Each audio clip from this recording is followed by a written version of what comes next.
Allah ফেরেশতা কোন আল্লাহুম্মা সাল্লি সাইয়্যিদিনা মাওলানা মুহাম্মদ ওয়া আলা আলি সাইয়্যিদিনা মাওলানা মুহাম্মদ আপনার নামে দোহাই দিয়া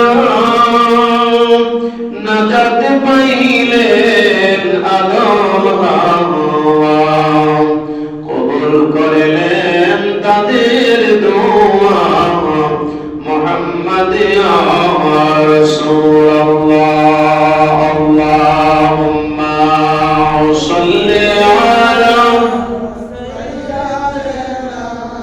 মাওলানা মুহাম্মদ ওয়া আলা আলি সাইয়্যিদিনা মাওলানা মুহাম্মদ লা ইলাহা ইল্লাল্লাহ লা ইলাহা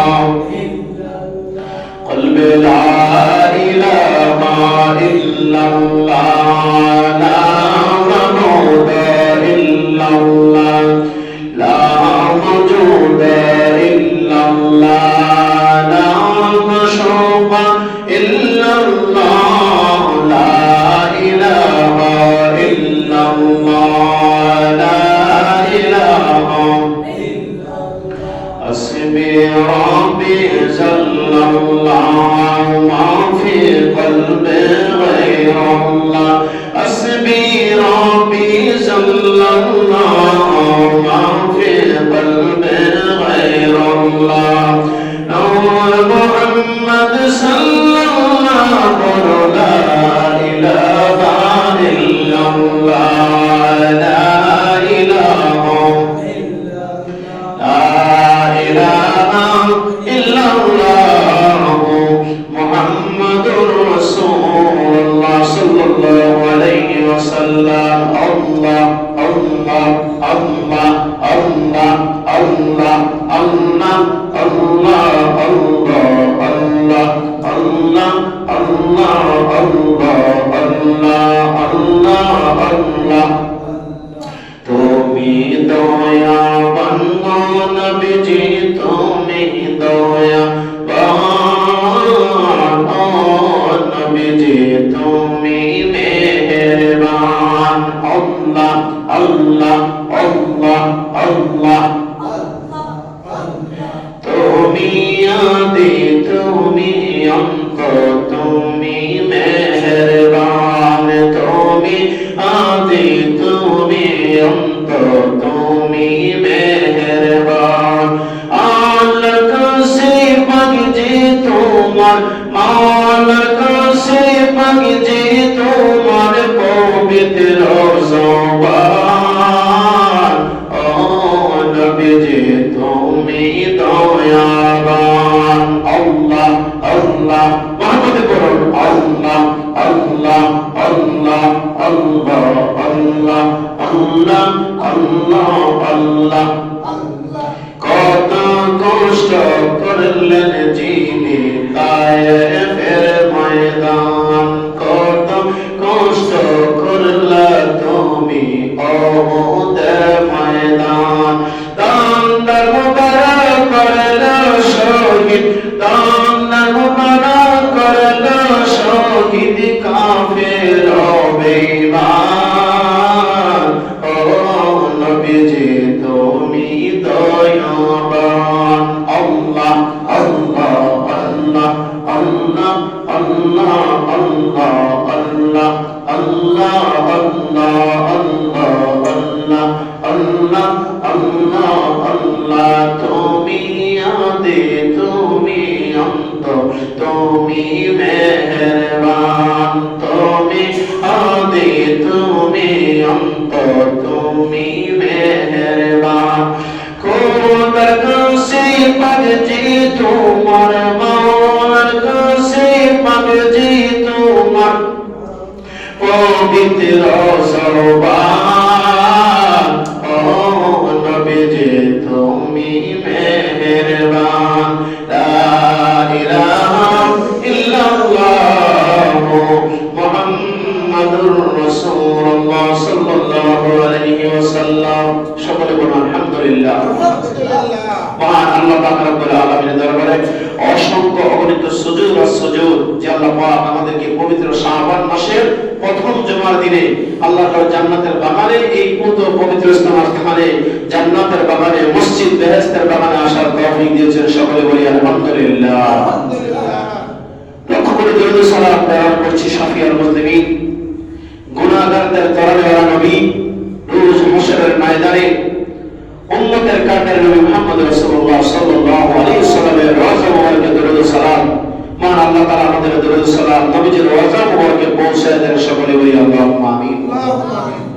আল্লাহ তাআলা সর্বপ্রথমে আল্লাহর হাবিবকে সৃষ্টি করেছেন, বলেন না সুবহানাল্লাহ।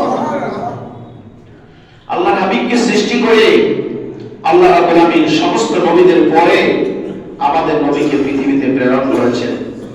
কিন্তু মানব রূপে দেহের জগতের দিক দিয়ে আল্লাহ তাআলা সর্বপ্রথমে 1,24,000 মতান্তরে 2 লক্ষ নবী আলাইহিস সালামের মধ্যে সাইয়েদনা হযরত আদম আলাইহিস সালামকে আল্লাহ পাক প্রেরণ করেছেন সর্বপ্রথম। জয় বলুন সুবহানাল্লাহ।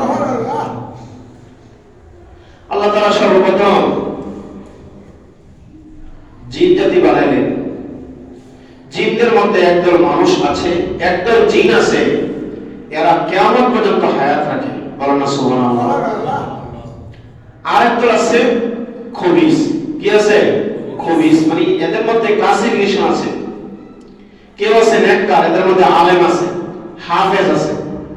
আমরা যেরকম দুনিয়ার মধ্যে আমাদের বাড়ি ঘর দরজা, আমরা যেখানে ঘর বাড়ি বাসস্থান করে বসবাস করি, জিনেরও তারা বসবাস করে, তাদের সন্তানাদি আছে, ছেলে মেয়ে আছে, স্ত্রী পুত্র আছে, তাদের খাবারের সবকিছু ব্যবস্থাপনা আছে, কিন্তু চোখে দেখা, বলে না চোখে দেখা যায় না।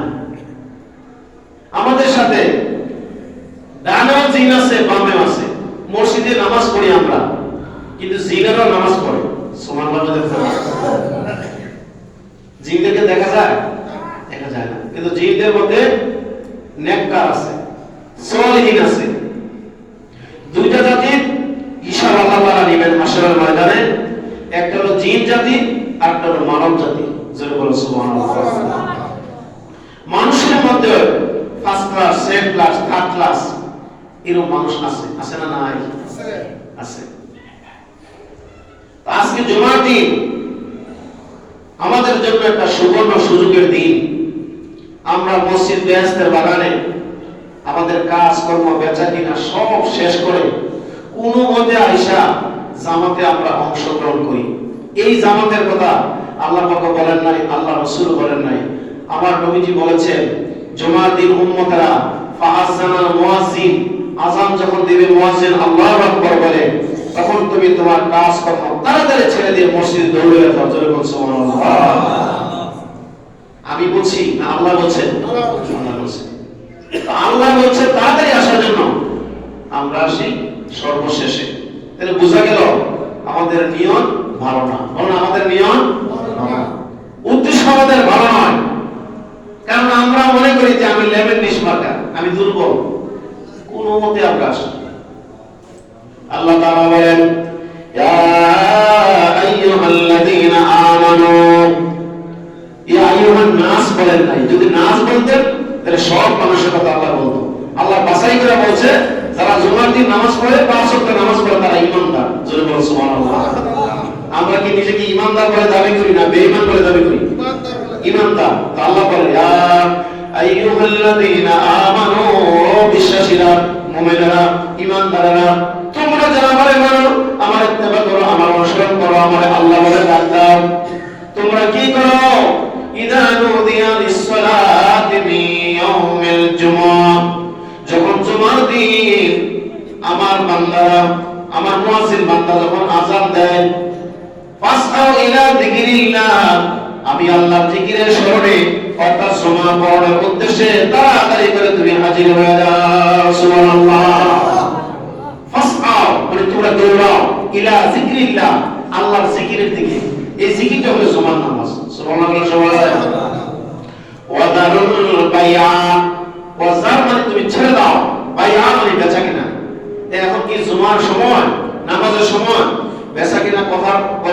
বলছে আল্লাহ, না ছেড়ে দেওয়ার জন্য বলছে?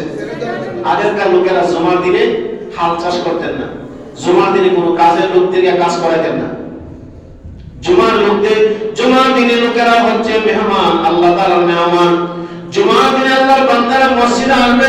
সূরা জুমার ভিতরে আল্লাহ বলেন, ফাসআউ ইলা যিকরিল্লাহ, তাড়াতাড়ি করে দৌড়ে নামাজে হাজির হয়ে যাও।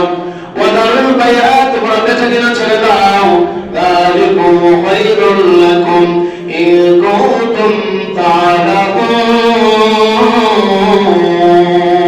আল্লাহু আকবার। যারা ঘর বাড়ি ছেড়ে দিন, বেচাকেনা ছেড়ে দিন, দোকানপাট ছেড়ে দিন, মসজিদ জান্নাতের বাজারে এসেছে। যালিকুম খায়রুল লাকুম ইন কুনতুম তা'লামুন। আল্লাহ বলেন তোমাদের জন্য কতই না উত্তম, যদি তোমরা জানতে তাহলে আরো তাড়াতাড়ি আসতে। জোরে বলুন সুবহানাল্লাহ।